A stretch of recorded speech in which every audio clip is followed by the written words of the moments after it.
Alright guys, welcome back to the channel, and today we are going to be putting on the lower intake, the upper intake, and the oil pan, and hopefully I can get the flywheel on as well, clutch and pressure plate, and that's basically what we have up for today. So let's get into today's video.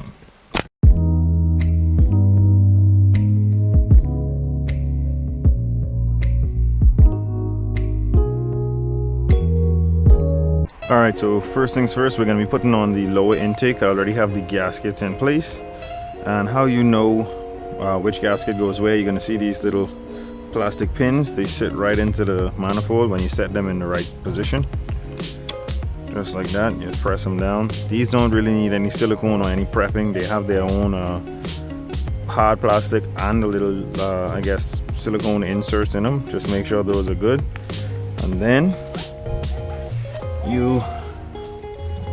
if I only could remember which side is forward, but I think it's this way.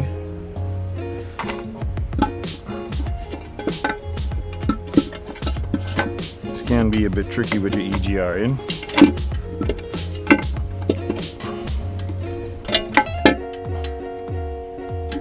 I think they have this the wrong way. No, I don't. This is the right way.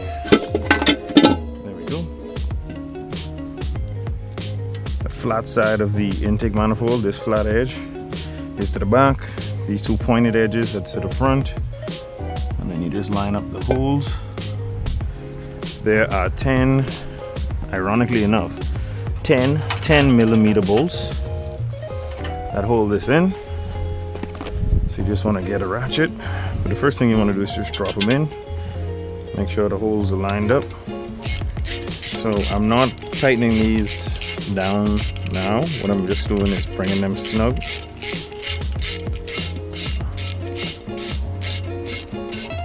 That's them down, and even when I'm bringing them snug, I'm doing it in the X pattern. These mosquitoes are trying to eat me out here. Alright, so basically what I want to do now is work my way from in to out in an X pattern. I'm going to start with the most center bolt. I'm just feeling for torque, because obviously I don't have a torque wrench, so I just know what it felt like when I took it off. Carry it right back down to that feeling, I guess. Right there.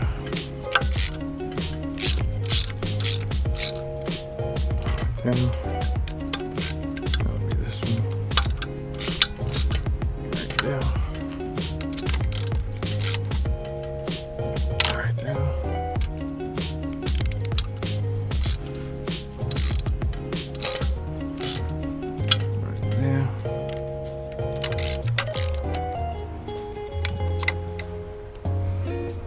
Right there.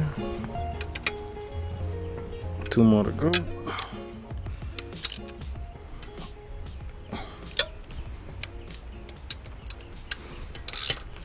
And that's it. Lower intake manifold installed. Alright, so now we're going to be doing the fuel rail. And this is super simple. We can actually install all of this onto the rail, then put it into the car. My dilemma is I lost one of these hold downs, and they're not really necessary, but they're just a precaution, so I'll be missing one of those.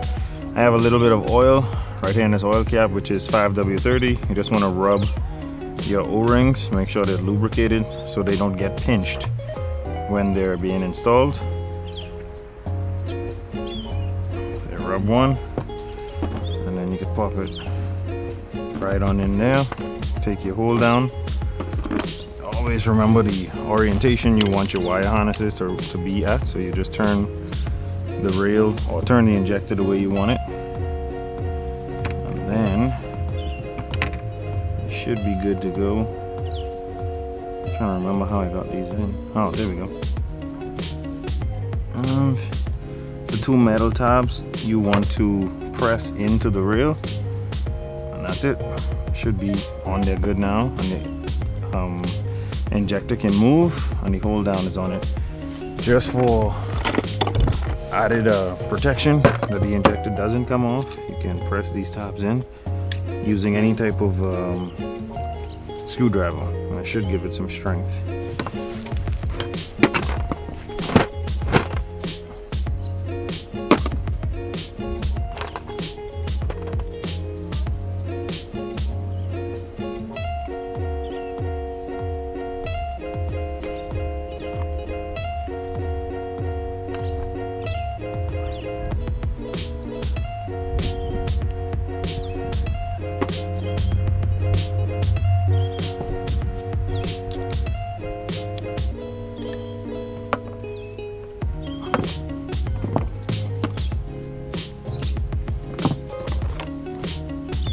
now that the injectors are in the rail, I'm gonna be putting just a little bit of oil right in the injector holes just to help with seating it. Just want to wet those holes. You want to take your reel, fish it through or behind that EGR, and rest them gently in their hole for now. Get this line out of the way.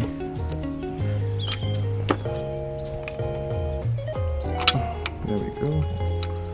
And before you press them down, you want to make sure that each and every individual injector is in their hole.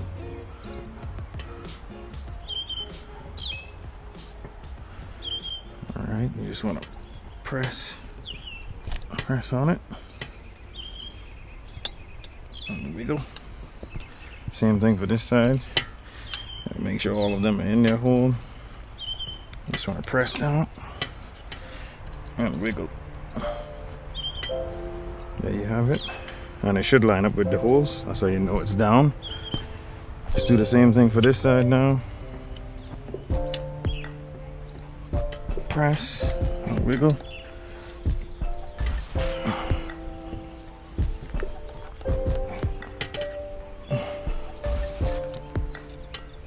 There you go. The holes are still not lining up right away. Oh, there we go. Got that one in.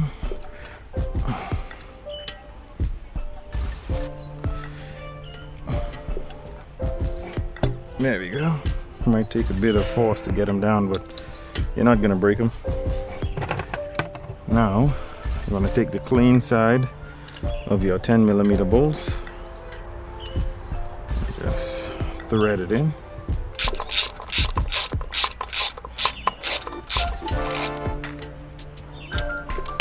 Like I said, these don't go on super tight, so I'm not gonna be cranking on them.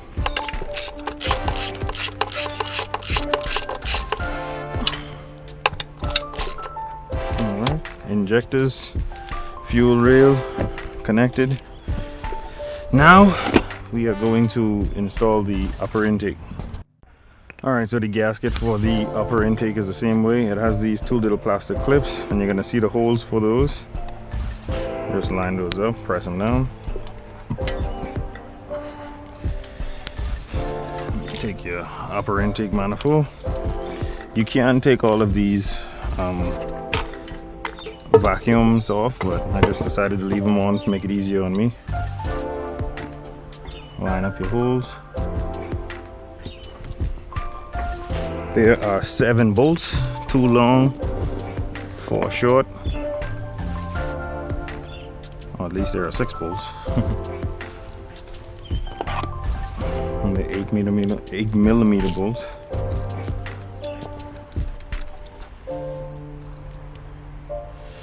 Oh, missing one. Yeah, there is 7.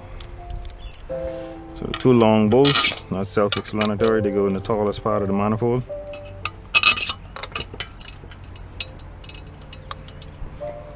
All of the short bolts go in the other holes. You can do this intake in an X pattern as well.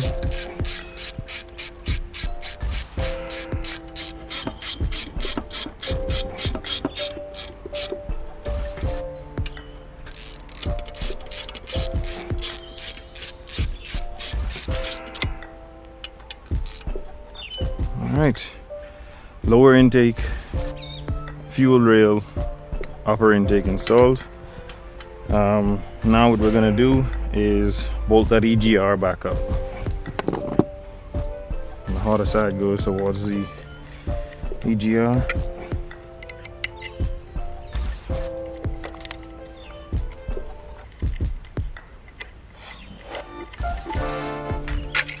You can just put the 2 bolts in.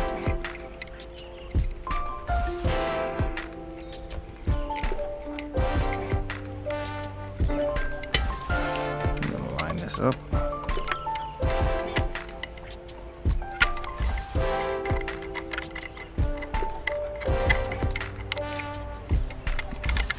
Gotta pull this one forward. There we go. I'm gonna push this a bit forward as I do it. Make sure I'm not cross-threading this. Let me get this out of my way.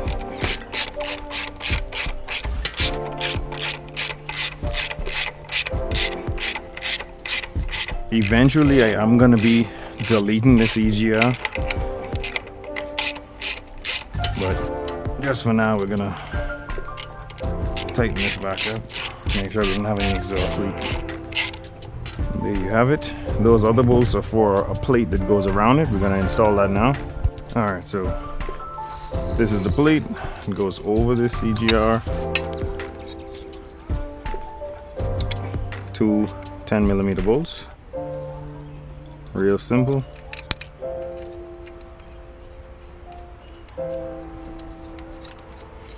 You just finger tight those.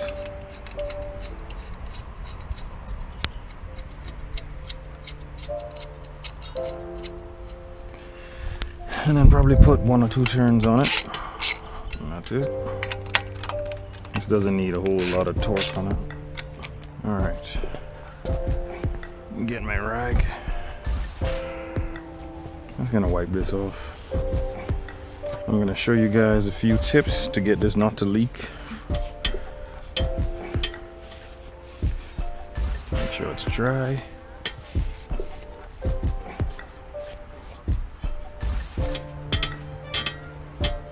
Silicone. Make sure this isn't dried. Looks like it is. I don't know. You want to put a little bit of silicone right where the front timing cover and the block meets. And if you put too much, like I did, you can just walk it down. You don't want to be too light on this. This is kind of like insurance to make sure that your oil pan doesn't leak. So you don't want to be too frugal with this.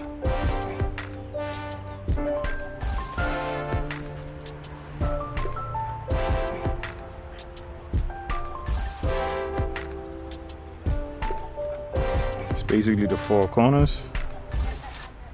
Wherever there's a metal seam, you want to put some silicone.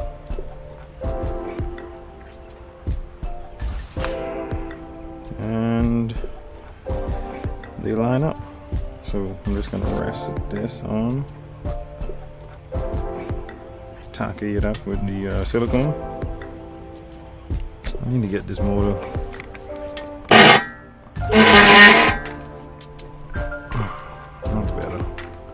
Now that it's sitting flat, just tacky it up, make sure that that silicone spreads through. Now, same thing with this oil pan. Just want to wipe off its surface, its mating surface.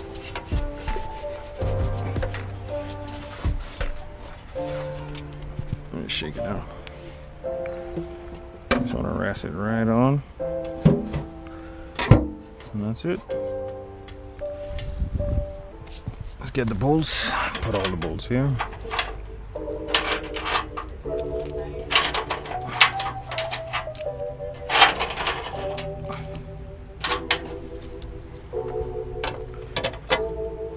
And this will also be tightened down in an X pattern. If you're wondering why my oil pan looks so beat up, the front of the car was extremely low when it was boosted, and it used to scrape right here on the lower base pan. Also, I jacked up the car from my oil pan before, so that's why it looks like that. That's what happened here as well. I jacked up the car from the member that holds up the engine, and it slipped, went straight through, pressed on my oil pan. I had to take it off, straighten it back out because it actually was hitting my crank, making a knocking noise. That's it. There you go.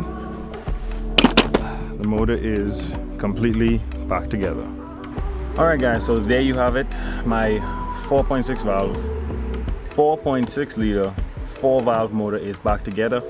The next few videos are going to be very interesting because I am going to be starting this motor on the ground. It's not going to be in any vehicle. I'm going to show you guys how to do that, especially because this is fuel injected. It's a bit tricky to do it, but I'm going to show you guys how to basically have a swap harness. It's where you take the body harness and the engine harness, strip away all the ABS, all that type of stuff, and just basically create a bare bones harness so that you can put this motor into any vehicle that you can find and it'll be ready to go. So like I said, guys, thank you so much for watching.